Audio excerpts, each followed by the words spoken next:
오늘 찾은 여러분들에게 주의 은혜와 사랑이 넘치시기를 주님의 이름으로 축원합니다. 예수님 당시에 아주 고통스러운 질병은 문둥병. 이 문둥병은 한 번 걸리면 치유의 가능성이 거의 없고 전염성이 너무 강해가지고 격리를 시키는 병입니다. 근데 문둥병이 걸렸는지 안 걸렸는지를 또 진단을 해야 되는데 저 사람 문둥병 같아?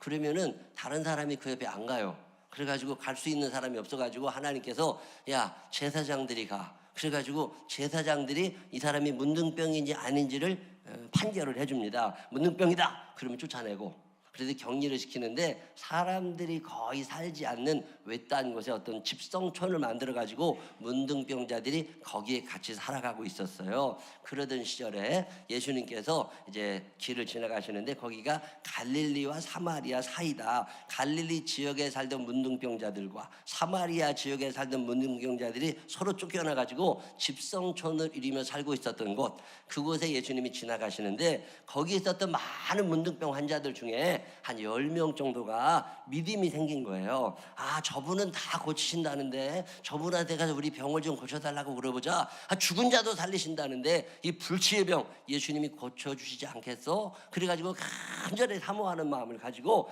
예수님 앞에 찾아가는데 사람들 앞에, 정상적인 사람들 앞에 문둥병자가 못 다가갑니다. 오면은 돌을 던져 죽이게 돼 있거든요. 그래서 이 사람들은 사람 앞에 가려면 입을 가리고서 나는 문둥병자입니다, 빨리 비키세요 비키세요 이러고 다니던 사람들인데, 이 사람들이 예수님하고 멀리 떨어져서 소리가 들릴 만큼 가까이 간 다음에 예수 선생님 우리가 문둥병자들인데 우리 좀 고쳐주세요 고쳐주세요 소리를 지르니까 예수님께서 이렇게 보시고서 불쌍한 생각도 들고 하셔가지고서 그 10명을 고쳐주시는데, 손을 얹어서 안수기도 하신 게 아니라 말씀으로 고쳐주신 것도 아니고 뭐라고 말씀을 하시냐면, 야 너네들 다 고쳐줄 거니까 일단 믿음을 가지고 제사장한테 가.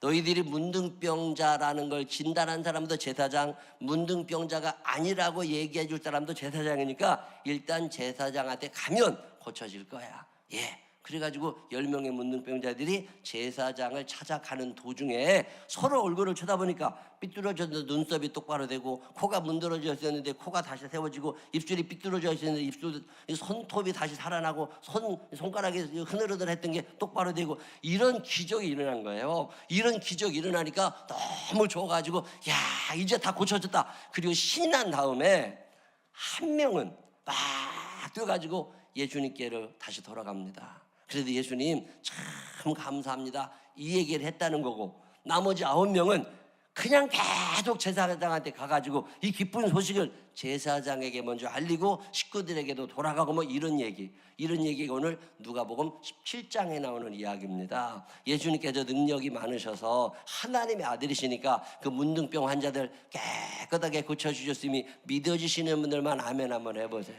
사실인 줄로 믿으시기를 바랍니다. 근데 문제가 뭐냐면 그 엄청난 기적이 나한테 일어났어. 남한테 일어난 게 아니에요. 나한테 일어났는데 감사하다고 표현한 사람은 1명, 감사하다는 얘기를 아는 사람이 9명이야. 저는 이걸 읽다가 이해가 안 되는 거예요. 아니 사람이면 고맙다고 해야 돼 안 해야 돼요? 해야 되잖아. 근데 고맙다고를 안 해. 그래가지고서 이 사람들은 왜 고맙다고 안 하지? 그래가지고 쭉 찾아봤어요. 그리고 성경 공부를 하다가 한번 물어봤어요. 왜 이 사람들이 감사를 안 했을까? 여러 가지 이유가 있어요. 그 중에 첫째가 뭐냐면 배운 적이 없어. 감사를 배워본 적이 없어요. 우리가 살면서 영혼이 잘된 같이 범사가 잘되고 강건하라고 그러는데 육신의 건강보다 중요한 게 영혼의 문제거든요. 육신이 건강하게 살기 위해서 먹잖아요. 씻고 다듬고 손톱도 만지고 발톱도 만지고 머리카락도 만지고 얼굴도 만지고 잘 만지잖아요. 살찌면 안 된다고도 열심히 빼러 다니잖아요. 몸을 위하여 투자하는 시간은 너무 많은 거예요. 근데 영혼을 위하여 투자하는 시간이 거의 없어. 그래서 지난주부터 우리가 매주마다 우리의 영혼을 건강하게 하려면 어떻게 해야 되냐 이런 말씀을 지금 나누고 있는데, 지난주에 말씀드린 것처럼 하나님을 존중히 여기고 존경하고 내 부모님, 내 남편, 내 형제들 존경할 줄 알면 어떤 그 공동체 지도자들을 존경한다고 하는 게 굉장히 영성생활에 도움이 되거든요. 깎아내리려는 시대에 존중이 여길 줄 아는 사람들이 되시기를 바랍니다. 존경하며 사는 사람들이 되시기를 바랍니다. 그게 영성생활에 도움이 된다면 오늘은 감사해요. 감사할 줄 아는 사람들은 영성생활이 풍성해집니다. 그리고 불행을 경험하지 않아요. 어떤 힘든 일이 생겨도 이겨낼 수 있는 능력이 생깁니다. 근데 감사가 안 되는 사람들이 있어요. 이 사람들은 늘 힘들어, 짜증나고 불행하고 어려운 일이 생길 때 넘어져 버립니다. 자, 왜 그럼 우리가 감사가 안 되느냐? 첫 번째 이유가 배운 적이 없어. 사람은 완벽하게 태어나질 않습니다. 하드웨어는 있는데 속에 들어가는 소프트웨어들은 후천적으로 입력이 되는 거예요. 어렸을 때부터 감사를 가리키는 사람들,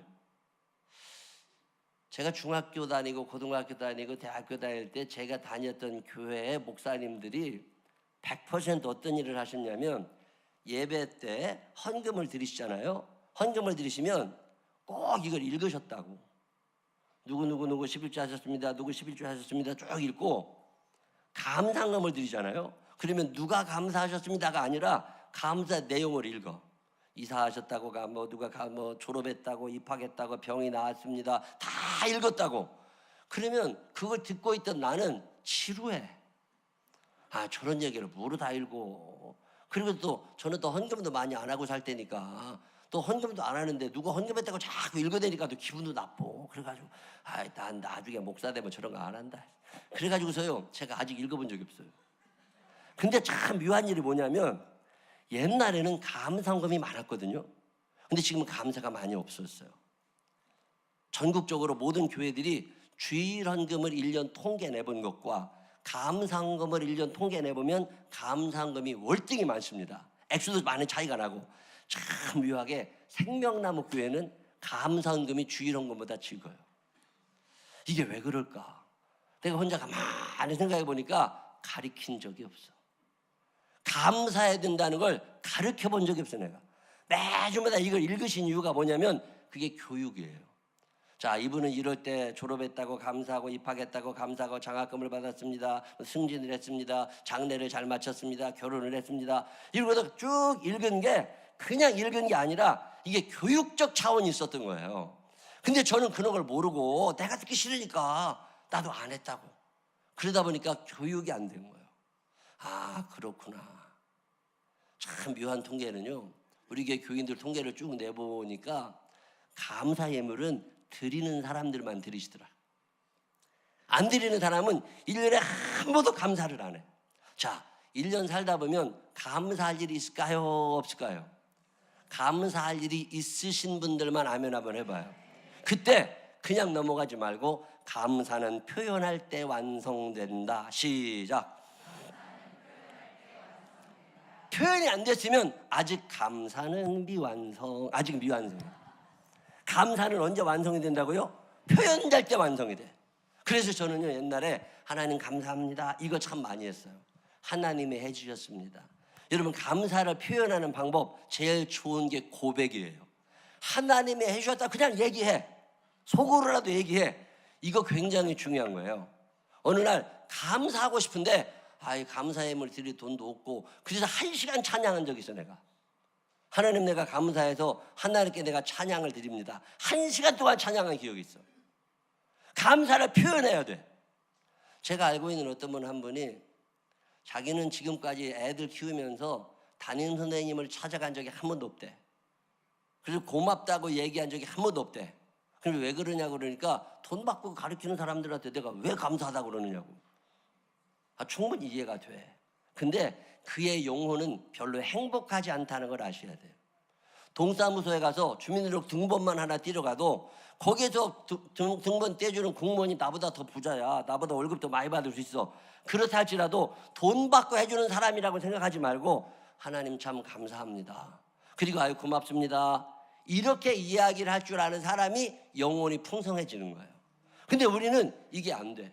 마트에서 계산 다 해주는 사람 있잖아요. 그 사람 내가 돈 주는 거 아니야. 그렇다 할지라도 고맙습니다, 늘 이 감사합니다, 감사합니다, 감사합니다 이 얘기를 할 줄 아는 사람들이 영혼이 풍성해지는 거지.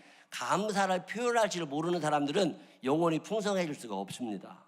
자, 아침에 밥을 먹었어요. 점심에 저녁에 밥을 먹었어. 밥을 먹은 다음에 엄마가 밥 해줬잖아요. 내가 체리 먹진 않았잖아. 그러면 고맙다고 해야 돼요, 안 해야 돼요?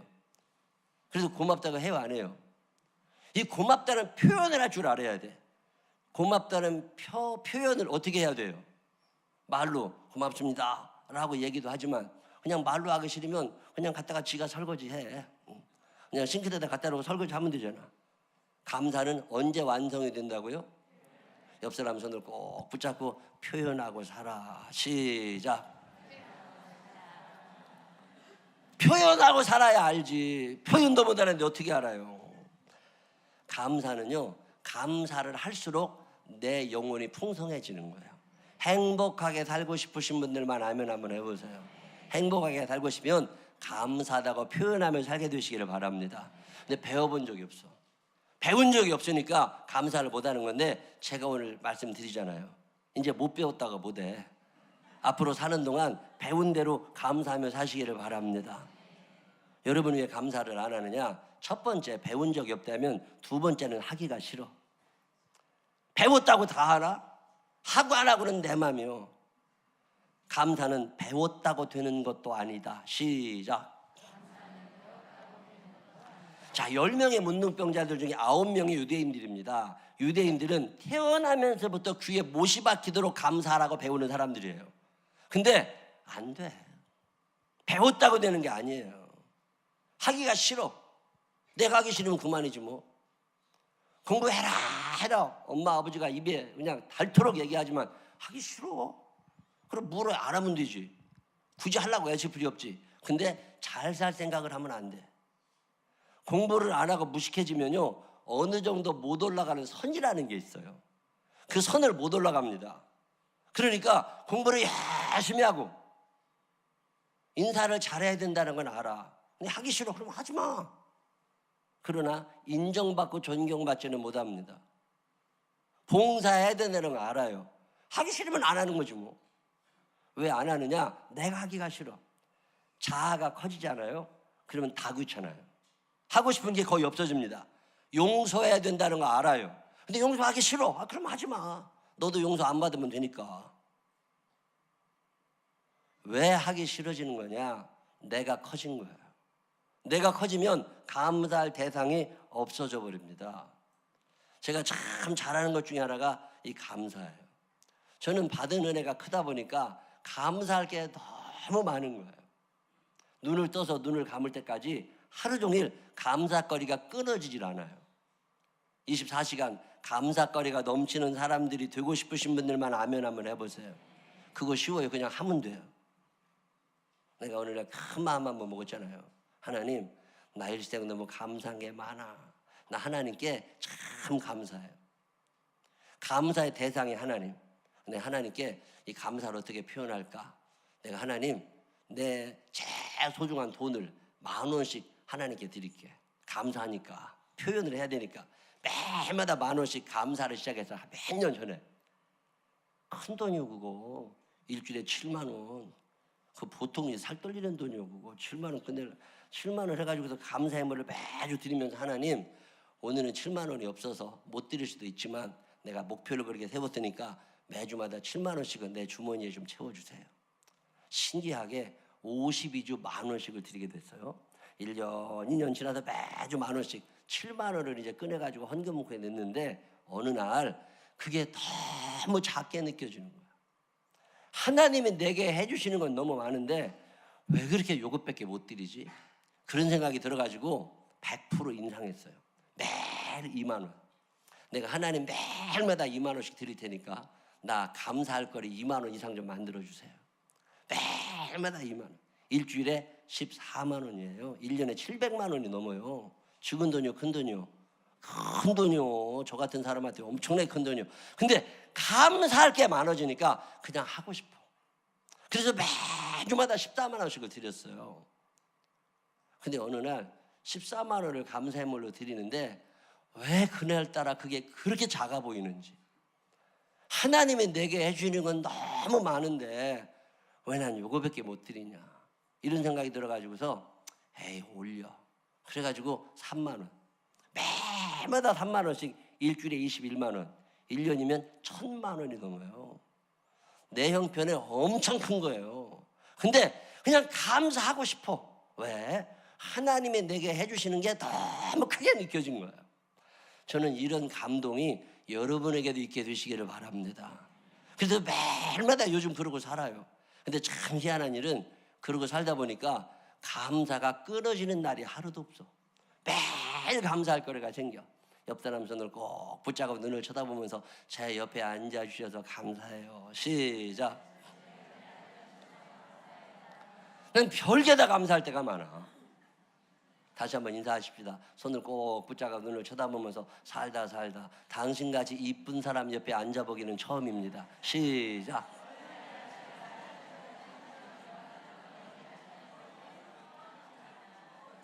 아무튼 자리 잘못 앉은 사람 표정 짓지 말고 진짜처럼 해봐. 진짜처럼. 여러분 살면서 감사할 게 너무 늘어나니까 감사는 표현할 때 감사가 더 많아져요. 근데 하기 싫으면 안 해야지 뭘. 제가 왜 이런 생각을 가지게 되느냐면 누가복음 17장을 읽는데 예수님께서 돌아온 한 명의 문둥병자, 감사하다고 돌아온 사람에게 예수님이 물으십니다. 야, 너 10명이 다 고침받은 거 아니야? 왜 너만 왔어? 9은 어디 갔어? 예수님이 놀라서 물으십니다. 어느 날 이 말씀이 내 마음에 확 들어온 거예요. 나머지 9은 어디 있냐? 나머지 9은 어디 있어? 어디가 있어요? 여기 앉아 있잖아. 어느 날 그 나머지 9에 내가 들어간다는 걸 알게 된 거예요.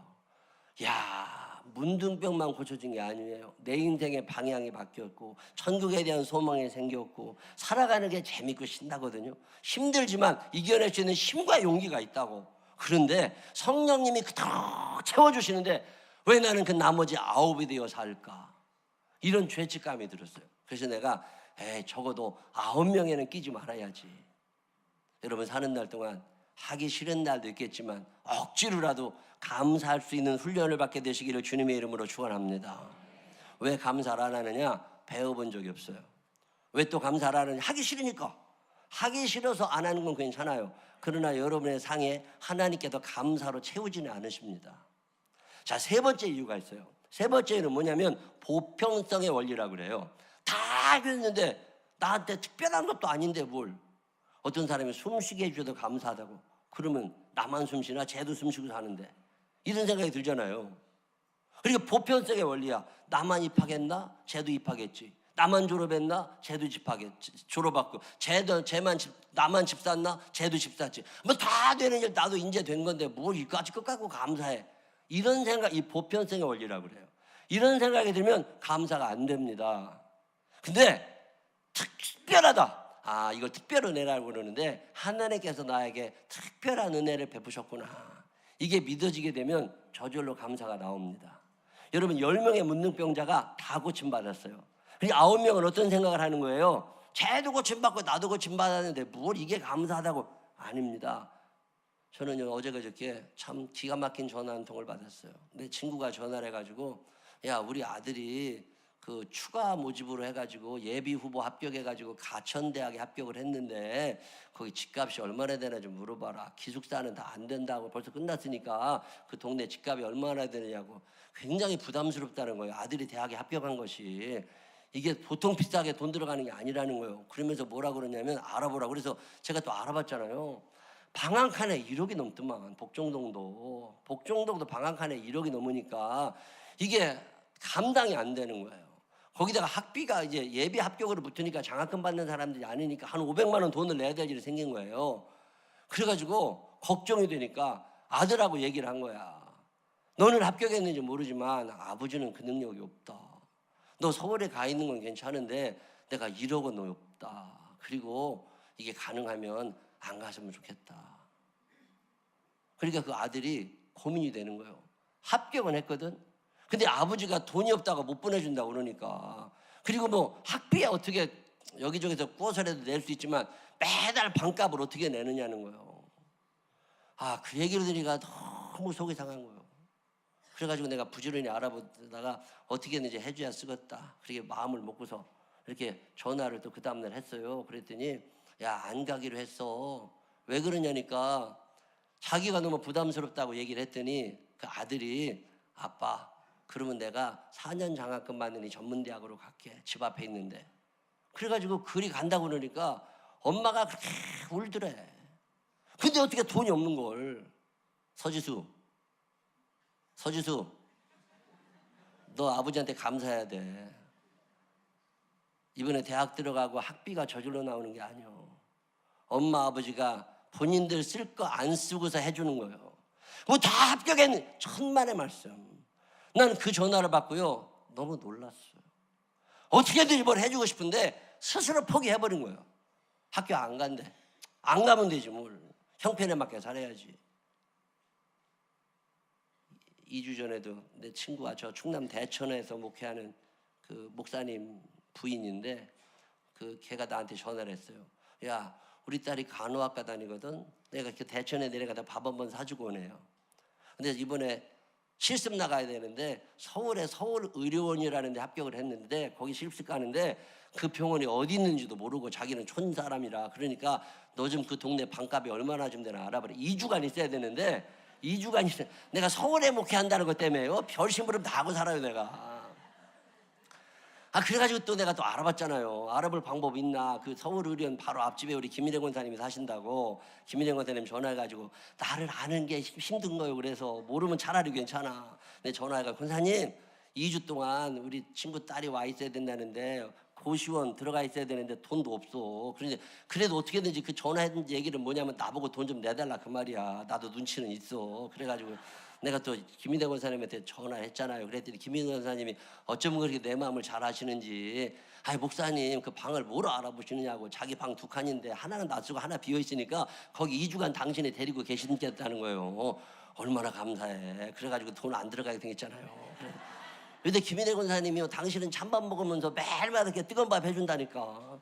그래가지고 다음 주까지 이렇게 키우고서 이제 또 보내줘야 돼. 여러분 아무나 그렇게 돈 있고 넉넉하게 사는 게 아니에요. 부모가 되었다고 다 능력 있는 게 아니라고. 다 하는데 천만의 말씀이요.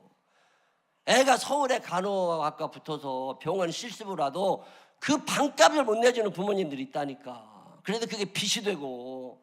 근데 아무 걱정 없이 공부하게 해주니까 이게 당연한 것처럼 하는 거야. 이런 나쁜 놈들이 어디 있어. 당연한 거 아니에요. 엄마 아버지가 애들 학비 주느라고 옷 못 사 입는 거예요. 못 먹는 거예요. 그러면서 해주는데 그걸 당연하게 여겨. 새쌍둥이 너네들은 3명이잖아.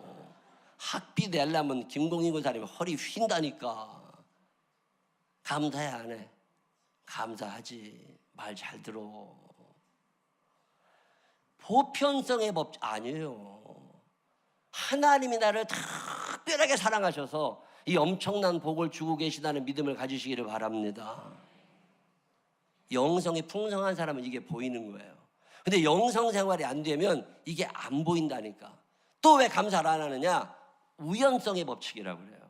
진화를 믿는 사람들은 우연히 내가 그 학과에 딱 지원을 했는데 우연히 그 학과가 미달인 거야. 그래서 내가 붙어서 재수가 좋았던 거지. 천만의 말씀입니다. 걔가 거기에 입학원서를 낸 순간 하나님께서 다른 놈들 못 내게 다 막아놓으신 거야. 그래서 붙은 거라니까. 우연히 일어났다고 생각하니까 감사가 없는 거예요. 요셉이 끌려간 게 우연이 아닙니다. 다윗이 그날 엘라 골짜기에 가서 골리앗을 만난 게 우연이 아닙니다. 성경에는 우연이 안 나와요. 하나님의 특별한 이유가 있으셨던 거야.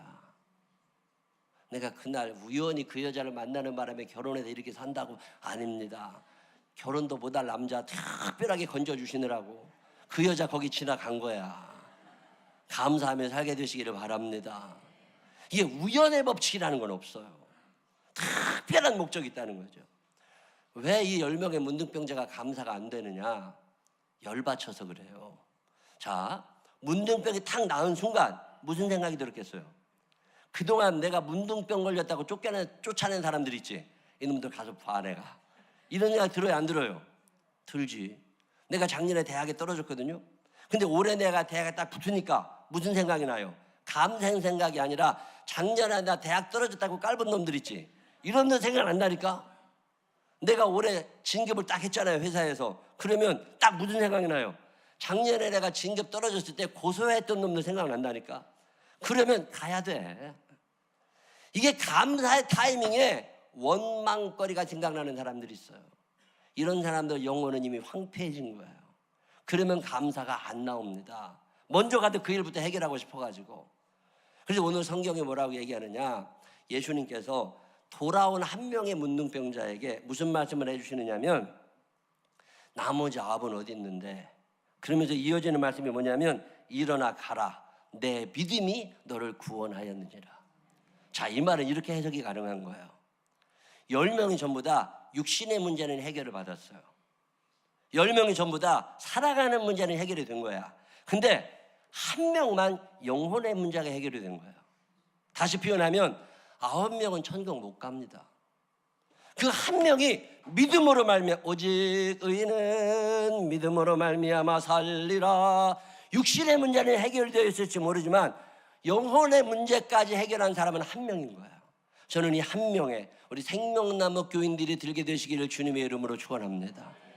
영혼이 잘 되니까 나머지 거가 잘 돼야 되는데, 우리는 영혼의 문제는 생각하지 아니하고 먹고 사는 문제, 내 몸뚱아리만 생각을 하다 보니까 하나님을 향한 감사가 사라진 거예요. 이 감사 안 해도 괜찮아요. 그런데 그 나라에 들어가실 생각하면 안 됩니다. 이 감사 안 해도 그냥 하기 싫으면 안 하는 거지 뭐. 근데 행복하게 사실 생각하시면 안 됩니다. 근심 걱정 속에 살아갈 수밖에 없는 이유는 감사할 타이밍에, 그 타이밍에 감사가 안 되는 거예요. 영혼이 풍성한 사람들, 행복하게 살고 웃으며 사는 사람들의 특징 중에 하나가 뭐냐면 이거예요. 그 타이밍을 놓치지 않아요. 그리고 그때 다 감사를 표현합니다. 그러면 하나님께서 얼마나 기뻐하시는지, 내 믿음이 너를 구원하였으니 평안히 가라. 너 영혼의 문제도 해결됐고 육신의 문제도 해결됐고 앞으로 너의 삶에 감사가 넘칠 거야. 걱정하지 마. 그러면서 격려해 주시는 이야기가 오늘 성경 본문의 이야기입니다. 우리들 중에 문제가 있어서 하나님 앞에 나와 해결받은 사람 많아요. 그러나 감사한 사람은 많지 않습니다. 나머지 9은 어디 있느냐? 이 질문이 늘 제 귀에 있는 질문 중에 하나입니다. 적어도 나머지 9은 돼서는 안 되는 거잖아요. 여러분의 영혼이 건강한 사람들이 되시기를 바랍니다.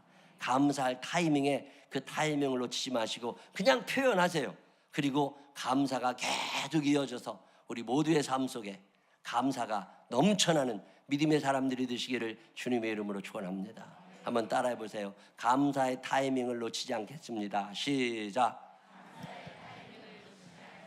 옆 사람 손을 꼭 붙잡고 눈을 쳐다보면서 나한테 감사한 거 있을 때 고맙다고 표현을 해. 시작.